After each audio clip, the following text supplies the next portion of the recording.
Hello there everyone, welcome back to new roleplay series.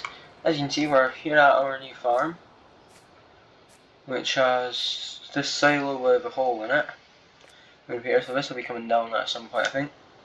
Yeah, as you can see, we're starting off with a fair bit of stuff. Now this shed will have to go.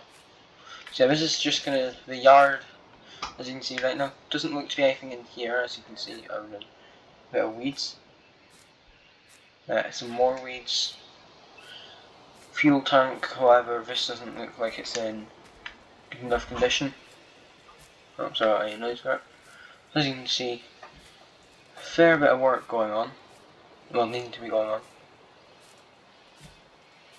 So, I'll show you guys our area that is behind here.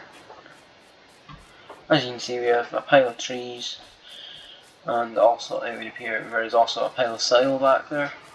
So anyway, I am now going to walk over to the other area, which we actually own.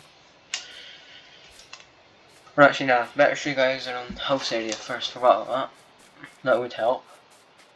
Also, there's the old rundown house over there, but that'll be getting demolished, I think. As you can see, we also own this